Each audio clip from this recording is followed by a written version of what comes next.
Hey everyone, welcome back to Dark Souls 2. In this episode we have a little bit to do. We are going to talk a bit about Dark Souls 3 and the new footage that came from Tokyo Game Show, and we're also going to continue on to Drangleic Castle and get into the lore over there as well. First of all though, we just need to go see Lenegrast and, well, I don't really update anything here, or upgrade anything per se, but I do notice something quite interesting, and that is that my character is doing a bit of a poop walk. And I don't know what caused it, but it looks like my character really needs to go to the bathroom. But unfortunately there's no toilets in Drangleic, so gonna have to hold it, buddy. Anyway, we'll just skate off to the Emerald Herald over here, and she will give us a new piece of dialogue concerning Drangleic Castle. You are the bearer of the curse. Make your way to the castle. And that's all she has for us right now. But anyway, we need to quickly talk about what Alzia said in the last video, so we can get that out of the way and move on to what's next. So, first of all, Alzia talks about the fact that we need to either inherit the power of this world or destroy it. Of course, he's talking about relighting the first flame or letting it fade out. Quickly just gonna grab Xiaoqua's dialogue and then move on. Well, you've grown quite a bit, haven't you? Your scent is lovelier than it's ever been. Why not trot along to the castle and meet the king? Long ago, he smelled just like you. Not so much anymore, though. He's quite rancid by now. But we cats love that.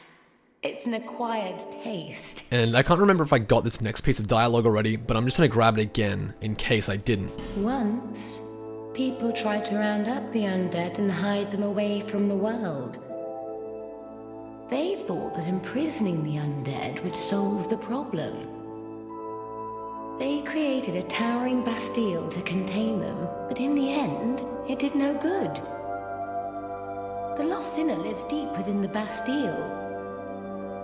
The fool, trying to light the first flame. Why do people try so hard to be beautiful?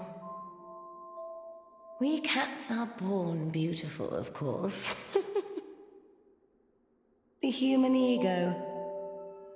How many ugly iron castles has it erected? And they don't even see the folly of their ways. But that's what makes watching humankind so delightful. It reminds me of someone who lived long ago. A vainglorious liar who ended up hurling himself into the flames. Now he's Icarus Earth, if I'm not mistaken. You've seen that gaping hole here? Well, there's nasty little vermin down there. Although who you seek is even further below. And has been down there for a very, very long time.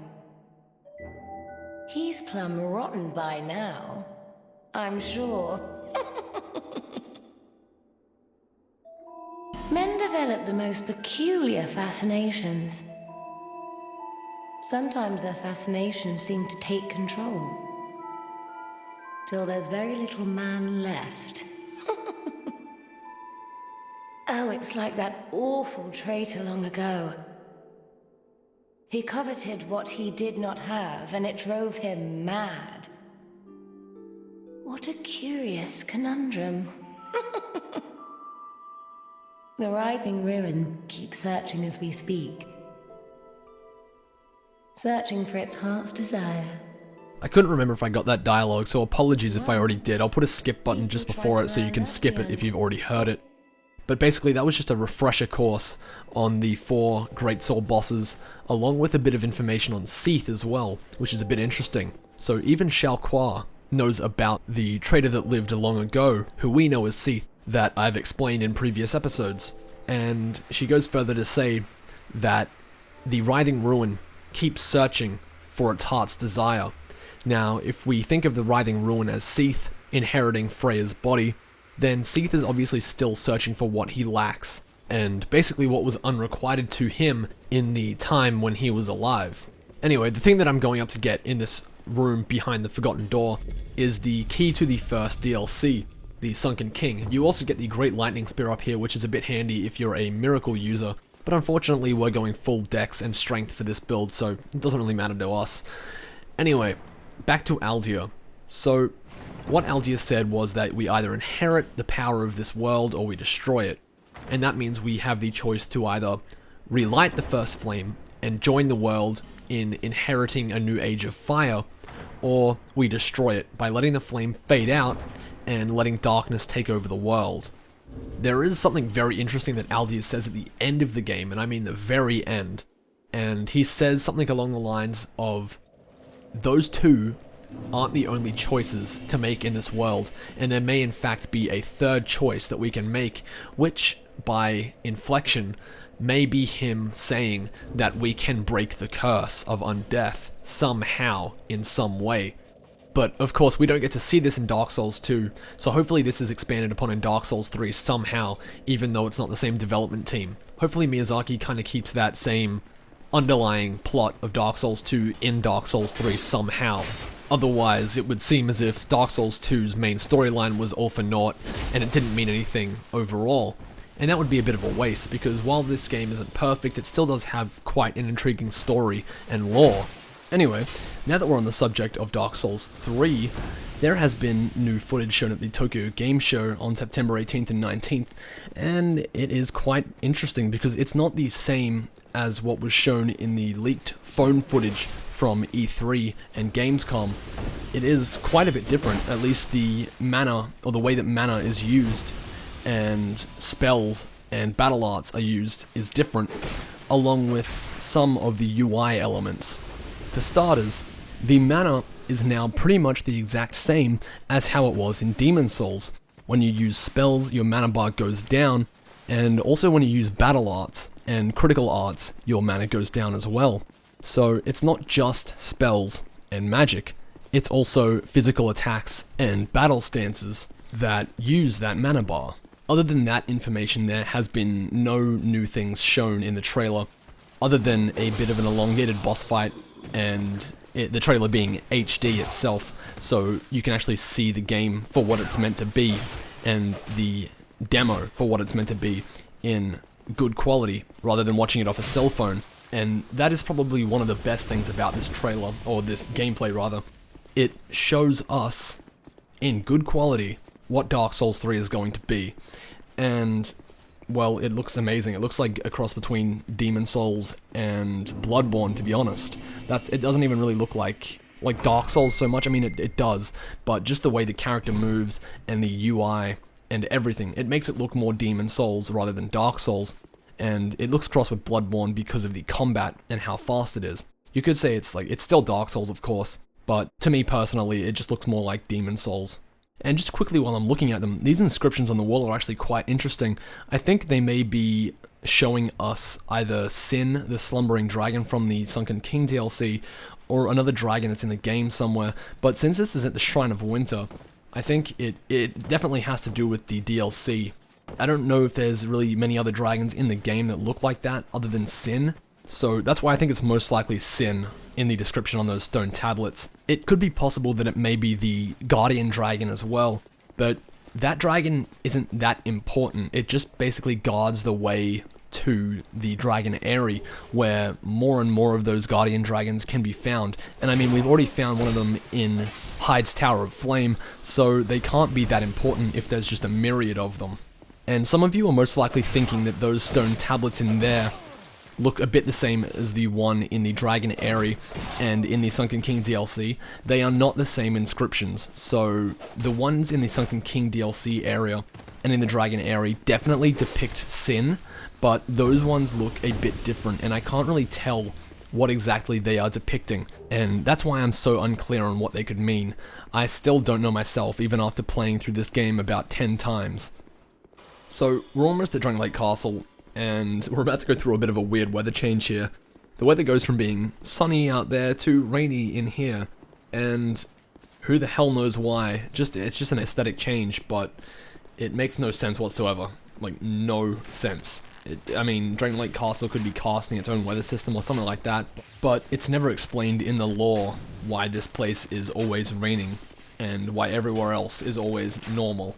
So I felt if they would have explained this area and why it has its own weather system, it could have been plausible, but since they didn't, it's just a bit weird, and honestly I don't see the reason for it. They could have just made it dark without being rainy. Or actually no, I think it being dark would have required an explanation as well. But they did this in Dark Souls 1 in some areas as well, and they didn't explain it then either, so I guess it's just a trend that they do in the games. And I mean, while it's not logical, there's no reason to really complain about it, but I just thought I should bring it up nonetheless, because it is a bit of a weird transition going from a really sunny area to a really rainy area with no in-between.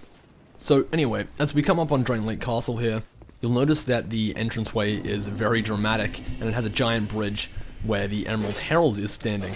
And now, she only has pretty much one line of dialogue for us again, so it's a very short conversation, but still, it has quite a big meaning, and we'll get to that in a second.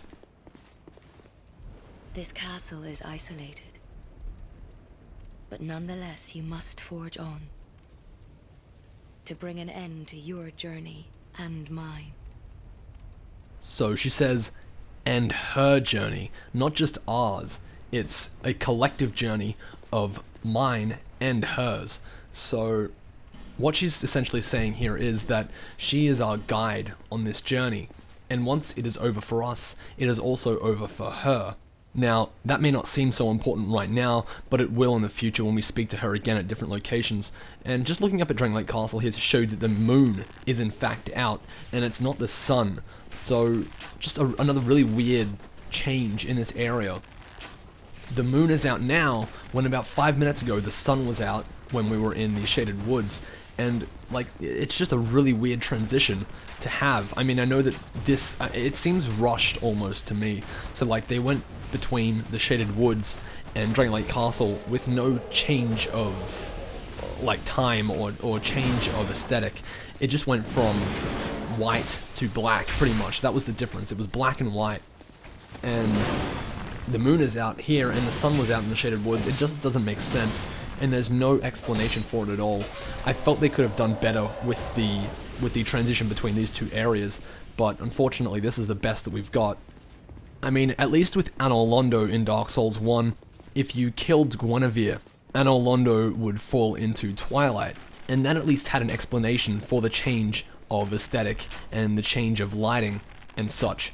But this is just blatantly done. It's not given any explanation or any reasoning, and I feel that, like, that's just one of the things that this game lacks over Dark Souls 1 and the rest of the games.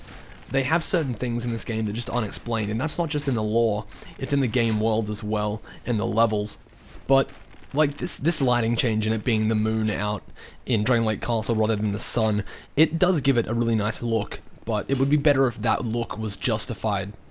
One other cool thing they have at the entrance to this castle, though, are those golems over there, which open the door when you kill an enemy next to them, because they require a soul to be activated.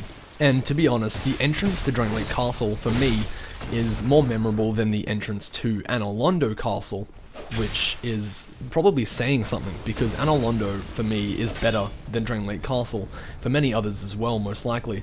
But it's mostly just how the doors to Drangleic Castle are opened over the way Anor Londo's doors are opened. In Anor Londo, you just basically turn a lever and the doors open, but with Drangleic Castle, it's a lot more dramatic and sensational, and overall, it's just a lot more stylishly done, and it feels just a tad more dramatic. They really achieved that dramatic sensation of opening these giant doors to this long-forgotten castle, and they did it really well. Not only have they made it a bit of a puzzle for the player to solve and wonder about, like, how am I going to open this gigantic door to progress the game, but they've also made it very ethereal, and they've introduced the player to not only new enemies, but a new mechanic that they will come across later in the level, and that is probably one of the coolest things about it. I would say this is probably my favorite area in the game, if not for the Dragon Area. The Dragon Area is by far the best location in Dark Souls 2, mainly just because of the aesthetic and that level's overall execution. I think that level has maybe, or that area rather, has maybe 10 enemies at most. And that is a very big change and diversion from the rest of the game, where they just throw heaps and heaps of enemies at you. It's a really fresh change of pace in the game, and when you get to the Dragon Area, I mean, sure, it's a short area, but for me, it was the best time I had playing this game. It felt as if the game was steeped in a bit more Dark Souls 1 than Dark Souls 2, and that was one of the best things about that area. It was a beautiful area, it was challenging, and overall, it was just a good level. And also, not to mention that the level did actually loop back on itself like normal Dark Souls fashion, which was pretty damn awesome considering how awesome the level was to begin with. Also because of the fact that a multitude of the Dark Souls 2 levels do not loop back on themselves, it was a really nice change of pace. Anyway, we are about to meet a new NPC here called Chancellor Welliger, and he has a lot, and I mean a lot, of information for us on not only Drangleic, but also Vendrick and Nashandra. But he is a bit out of his mind. Who are you?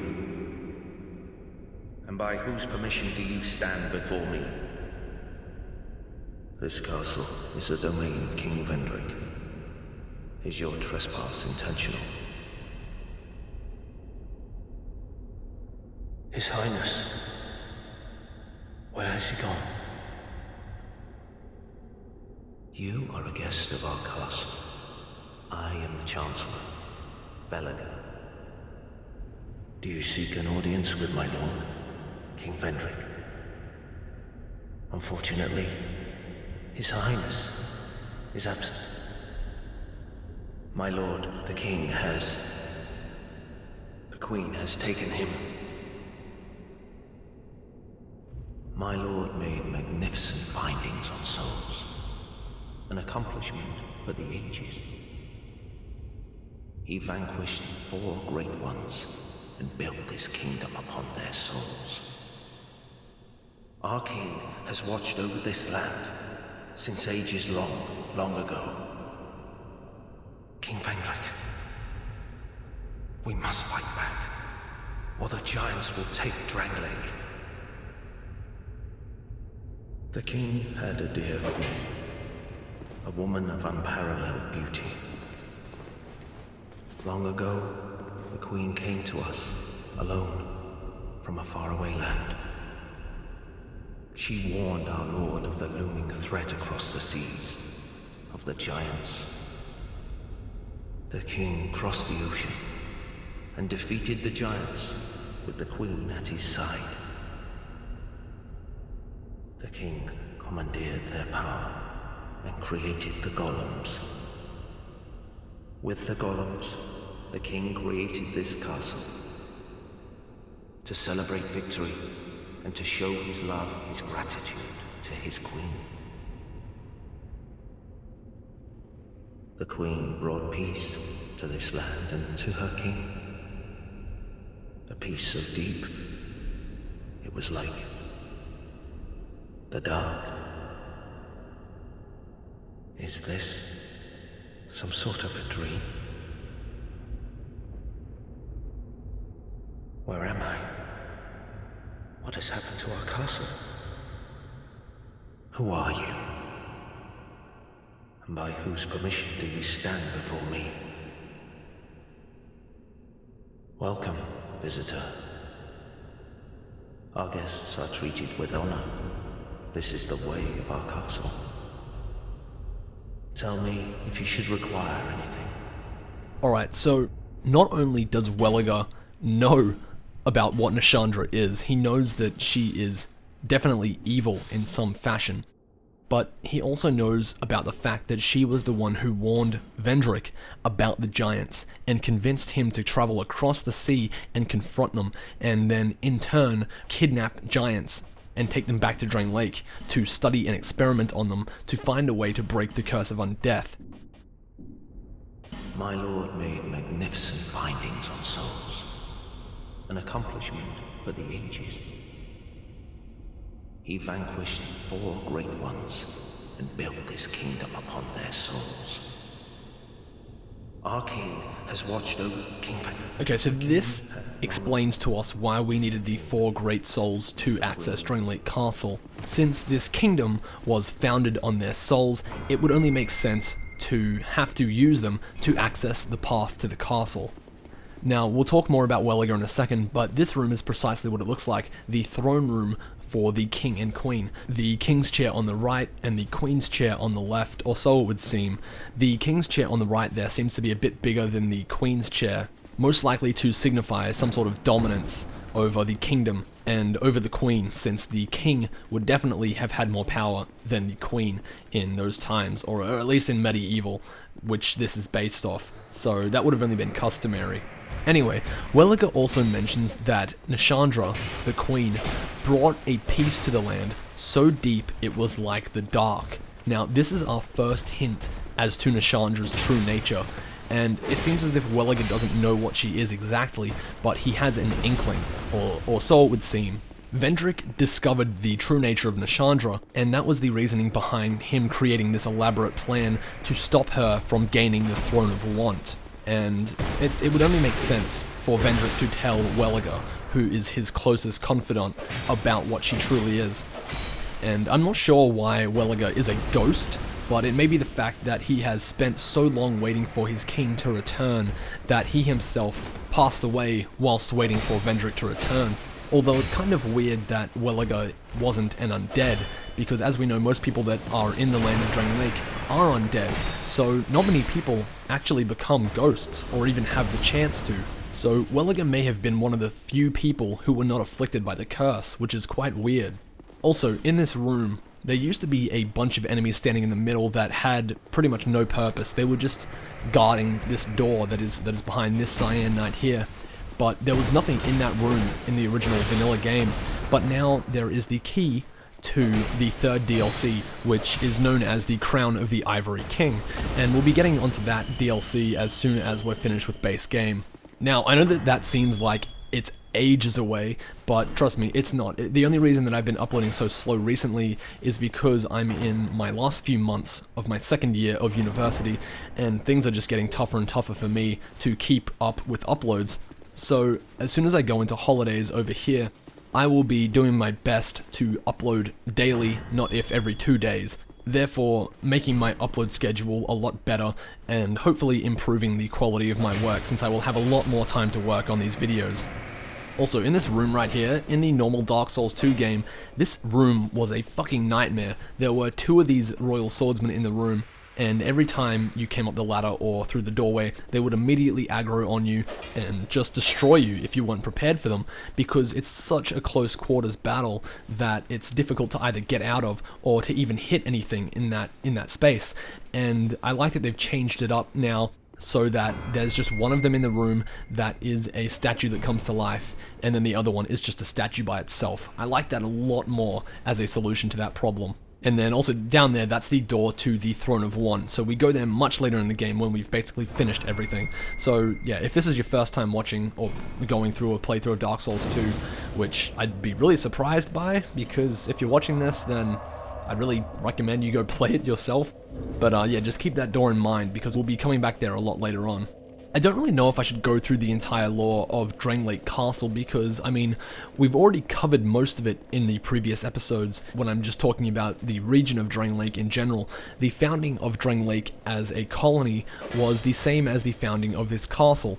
Vendrick used the great souls of the 4 great soul bosses to found this land, and shortly after he founded this land, Nishandra came from a distant place and made herself queen by his side.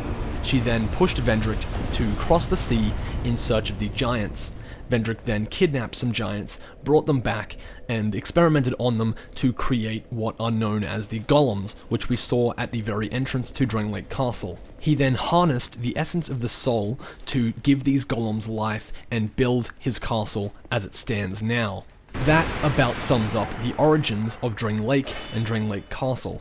After the castle was founded, of course, Vendrick found out Nashandra was not what she seemed to be, and therefore continued to place obstacles in her way, as so she could not achieve and attain the Throne of Want, because Vendrick did not take the throne, and therefore he did not fulfill his duty as the new monarch of the land, yet he retained the title of king nonetheless.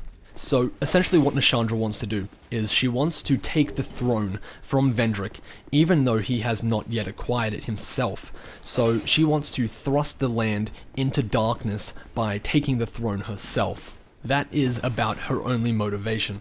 And there's kind of underlying characteristics in this game where all the children of darkness and all the sisters of darkness in Dark Souls 2 have these special characteristics of their own. Nashandra is basically the embodiment of greed and want. And then Nadalia, who was in the Iron King DLC, is basically the embodiment of lust and desire. After that we have Alana, who is the embodiment of wrath, as we see in her weapon known as the Wrathful Axe. But she is also the embodiment of pestilence as well, which is kind of a mix between the 7 deadly sins and the 4 horsemen, I suppose. I mean, I suppose you could see these sisters as the 4 horsemen of Dark Souls 2, but I also see them as the epitomes of the deadly sins as well. So Nashandra is greed, Nadalia is lust, Alana would be wrath, and then Alsana would most likely be pride. Although, if you want to look at them from the viewpoint of being the 4 horsemen of Dark Souls 2 somehow, I would say that Nashandra is war, because she drove Vendrick into war with the giants, and then Alana, the Squalid Queen, would be pestilence, because she lives in the realm of poison within the Sunken King DLC. And then the only 2 left are Alsana and Nadalia. I personally believe that Alsana would suit death a little better than Nadalia would, and then Nadalia would be famine. I think the reasoning behind these 2 could be chalked up to the fact that Nadalia is missing her king. She is the only one out of the 4 that does not have, or did not have a king rather, so she is starving for what the others have or had, so she is famine in that sense.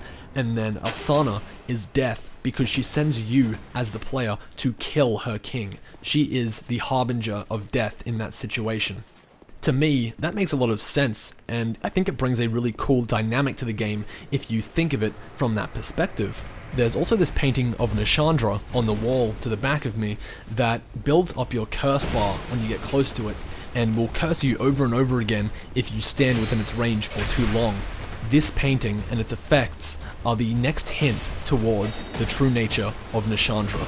Basically, what this painting is telling you is that if you stay within a proximity of her for too long, or if you let her get into your head, then you will be taken by the dark, and in turn, she will lead you astray. So pretty much just don't trust Nashandra under any circumstances. Don't trust what she says, don't trust her intentions, and don't trust what she wants you to do for her. Think of Nashandra in this game like Karth or Framed from Dark Souls 1, puppeteers that will try to lead you into doing what they want in the game, pretty much just bending every one of your actions to their will. And it is up to you as the player to realize that you are the catalyst for someone else's ambitions within this game world, and if you can't realize that, then you will most likely end up falling right into their trap. And that's probably not your fault, because most of the characters in this world are two-faced bastards like this one here. I won't spoil who this invader is, because we'll be fighting her a lot later on in her natural state, where we're meant to kill her, and you'll see who it is then. So just wait till then if you really want to know who this nameless usurper is. She seems like a joke now, but when we have to fight her in her natural state, and where she has her home advantage, then the fight becomes probably literally one of the hardest in the game. Especially in New Game Plus, when she can kill you with the lowest level of miracles. That is just ridiculous in my opinion, because it takes me like 10 or 11 tries just to kill her on New Game Plus, and I have to try all different tactics and stuff to just get around her magic and her miracles. Not to mention you'll probably need like a full stock of life gems just to survive her attacks, because if you end up getting hit by her heaps and heaps, you'll end up using Estus really fast. And it seems like they've made a few changes to the snipers up in these places just because of the fact that they were so annoying in the original game, because they'd all be active at the same time and they'd always be shooting you, and that would be the case every time you rested at a bonfire, and you'd have to do that like 12 times if you wanted to just be rid of them. So now that they've made them into statues that activate upon proximity, it's a lot better in my opinion. And here we also get the Hunter's Black Bow, which is definitely my favorite bow in the entire game. It just wrecks everything if you upgrade it to +10, and then if you're a Dex class, it's even better because it scales S in dexterity, so you can just shoot anything from far away and kill it without even really having to try. Anyway, gotta end the episode here for now, so once again, thanks for watching guys, hope you enjoyed, and I'll see you all next time.